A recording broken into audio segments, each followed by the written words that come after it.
Dear beautiful and radiant viewers, welcome to the 13th episode of Art and Dharma, where we will talk about the connections or interplay between art and the Dharma. My name is Victor Gabriel, and I am a lecturer at Sakya Buddha University in Santa Ana, California. You can reach me through my email awake.star.sky@gmail.com. In episode 13, I would like to discuss Master Padamsambhava. We will explore Master Padamsambhava, their iconography, their role in Buddhist cosmology, their devotional practices and significance. Master Padamsambhava is also called Guru Rinpoche or Precious Master. I will use both these terms in today's episode. Today's artwork is Padamsambhava as depicted in the practice called Dechen Namdro. The Rigzen Dupa Dechen Namdro, or the display of great exaltation, is a Guru Rinpoche practice within the Dujom Tesa lineage. It is the combined revelation of Dujom Limpa, who lived from 1835 to 1904, and Dujom Rinpoche, who lived from 1904 till 1987.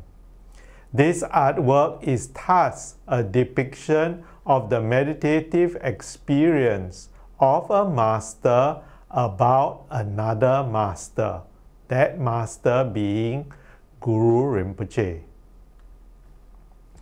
We begin with a prayer to Padamsambhava. It is called the 7-line prayer, which is not to be confused with the 7-limbed prayer. Hung, in the northwest land of Udayana, in the heart of a lotus flower, endowed with the most marvelous attainments, you are renowned as lotus born. Surrounded by many hosts of Dakinis, following in your footsteps, I pray to you, come inspire me with your blessings. Guru Padma Siddhi Hung.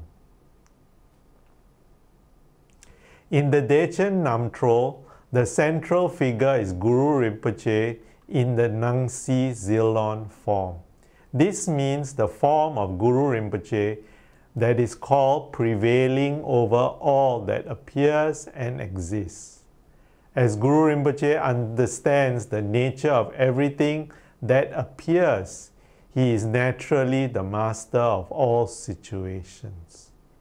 He has a more wrathful expression than other forms and has a third eye blazing in his forehead, with one foot outstretched and a vajra in his right hand. Guru Rinpoche is surrounded by 8 manifestations of himself, which is quite rare among the many Lama practices in the Nyingma tradition. Despite the many layers of legend that surround Padamsambhava, scholars generally agree that a renowned tantric master by that name did visit and teach in Tibet in the late 8th century. Our earliest evidence for his activities comes from several 10th century manuscripts found in the so-called Library Cave of Dunhuang. During the later dissemination of Buddhism in Tibet, Tibetan literature exhibits an ever-growing interest in Padamsambhava. The Last Testament or Wa or Ba, parts of which may date from the 10th or 11th century, is an early history of the imperial period that includes a brief narrative of the 18th century master's visit to Tibet. Here we see many details that would later become so well known in later years. The abbot Shantarakshita suggests to King Trison Ditsan, who lived 742 to 800 CE, that he invite Padamsambhava to assist with the founding of Samye Monastery, Tibet's first Buddhist monastery. On his arrival, the master offers a series of prophecies and tames Tibet's local spirits who are resisting the introduction of Buddhism. The Testament of Wa also has the master Padamsambhava overseeing several irrigation projects in the area around Samye. Such details have led to some scholars to suggest that irrigation and spirit taming that would have entailed may have been an area of expertise for the master. In the end, however, these same irrigation activities run him afoul of the king and his ministers, and he is soon forced to leave the country. On his way out, Padamsambhava pauses at the border to make a final prophecy, predicting trouble for Tibet and its Buddhists because he was not able to complete all his activities. The biography of Padamsambhava can be told through the 8 manifestations. The 8 manifestations of Padamsambhava do not depict different Padamsambhavas, but reflect his ability to appear according to different needs and demands. In fact, they are called in Tibetan the 8 names of the Guru. Each manifestation demonstrates a different principle that unveils the innermost nature of mind. There are different sets of 8 manifestations and different order of their occurrences. In the Dechen Namdrol, these are given as follows. Number 1, Guru Sokni Doje, the lake-born Vajra, which commemorates his birth. 2, Guru Nyingma Ozer, rays of the sun, which remembers the master subjugating demonic spirits. 3, Guru Pema Gyalpo, the lotus king, which honors his kingship over phenomena. 4, Guru Senge Dradok, the lion's roar, which honors his subjugation of views of eternalism and nihilism. 5, Guru Padamsambhava, lotus born, which remembers his contribution to establishing Buddhism in Tibet. 6, Guru Sakya Senge, Lion of the Sakyas, which commemorates the time where he was ordained. 7, Guru Loden Chokse, the wise seeker of the sublime, which celebrates his mastery of the teachings. 8, Guru Doje Trollo, the wild, wrathful Vajra, which honors his activities like concealing DHARMA, transforming spirits into Buddhist guardians. Now we will look at the 8 manifestations in detail. Guru Soki Joje. In the northwestern part of the land of Udayana, on an island in the lake of Dhanakosha, the blessings of all the Buddhas took shape in the form of a multicolored lotus flower. Moved with the compassion at the suffering of all sentient beings, the Buddha Amitabha sent from his heart a golden Vajra, marked with the syllable Hri, which descends into the lotus blossom. This transformed into an exquisitely beautiful 8-year-old child. As Guru Rinpoche was born within the lotus flower upon the waters of the lake, the Dakinis called out to him from their hearts, and their call became the Vajra Guru mantra. This mantra is his heart mantra, his life core, his heart essence, and to recite it is to invoke his very being. Here he is known as Soki Doje, the lake-born Vajra.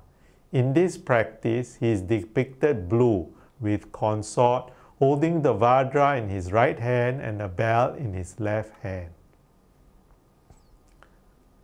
Guru Nyingma Oser. Guru Rinpoche manifests as many great siddhas or accomplished masters. In the charnel grounds, he taught Dakinis and made outer and inner spirits into protectors of the Dharma. He was then known as Nima Oser, rays of the sun. Here he is shown as yellow with a trident staff in his right hand and the rays of the sun in his left hand.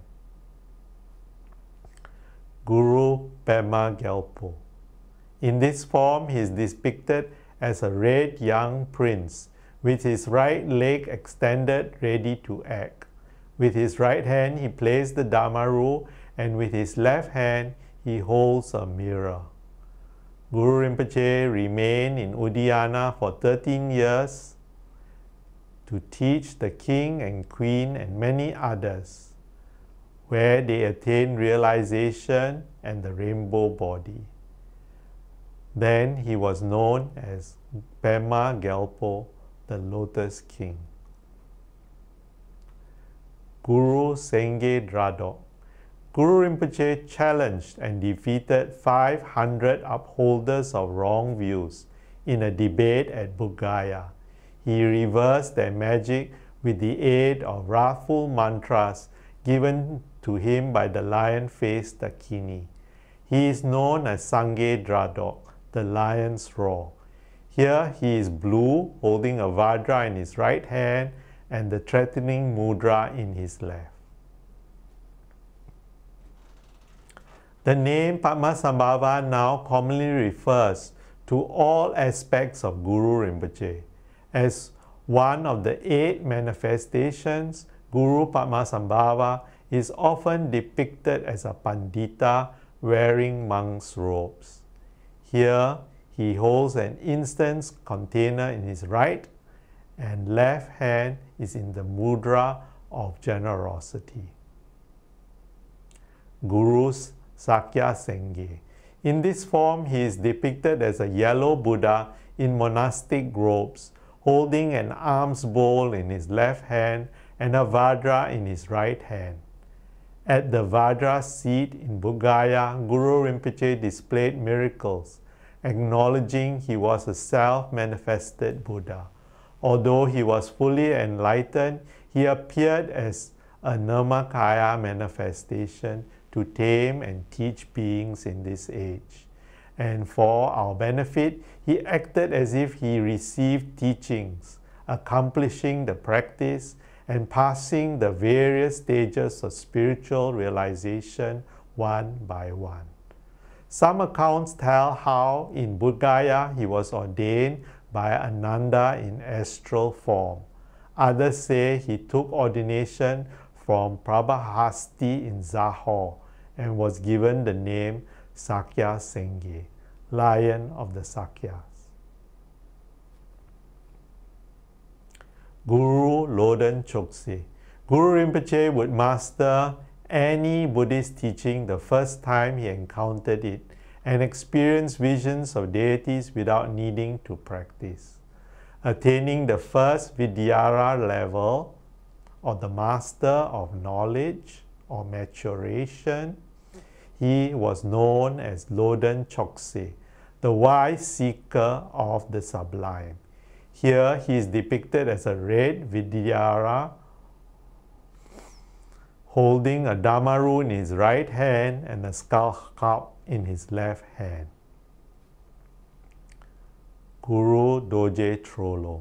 In this form, Guru Rinpoche is a wrathful form, riding upon a pregnant tigress. He assumed this manifestation in Paro Taksang in Bhutan to transform the local spirits into Buddhist guardians. At 13 different places called Taksang or Tiger's Lair, Guru Rinpoche manifested in the terrifying, wrathful form of crazy wisdom. binding worldly spirits under oath to protect and serve the Dharma. Then he is known as Doje Trollo, the wild, wrathful Vajra. Here he is blue with a Vajra in his right and a dagger in his left. These 8 manifestations point us to the importance of devotion in the spiritual practice of Tibetan Buddhism. In Tibetan Buddhism, devotion is a central and multifaceted aspect of practice, deeply entwined with the path to enlightenment.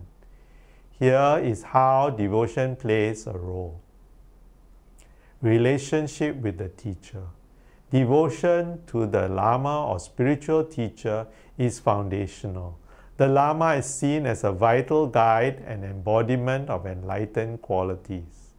This devotion is not blind worship, but a deep recognition of the Lama's wisdom and compassion, which helps students open their hearts and minds to the teachings.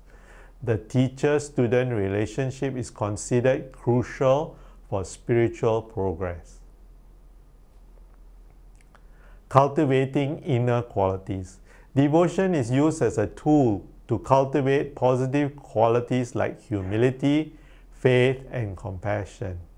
By developing genuine devotion, practitioners align their own will with the Dharma, the teachings, and the enlightened qualities they seek to embody. The practice of visualization or imagination and rituals.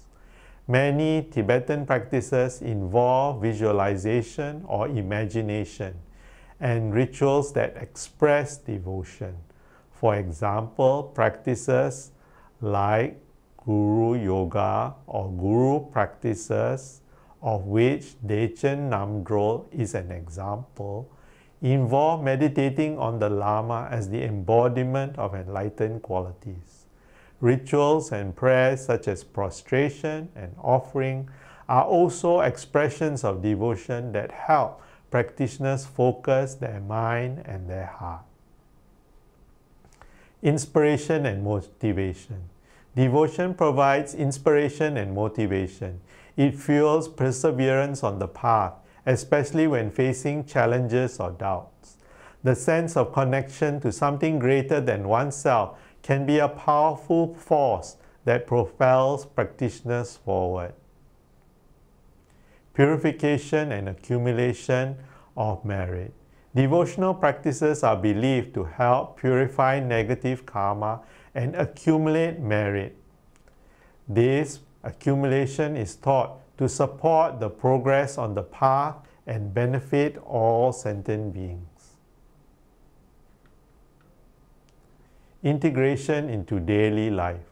Devotion in Tibetan Buddhism isn't limited to formal practices, but is meant to permeate daily life. The sense of reverence and commitment cultivated through devotional practices can transform everyday activities into opportunities for spiritual growth and expression of compassion. Today we have talked about Master Padamsambhava, their iconography, their role in Buddhist cosmology, their devotional practices and significance. If you have liked this episode, please write to me at awake.star.sky@gmail.com.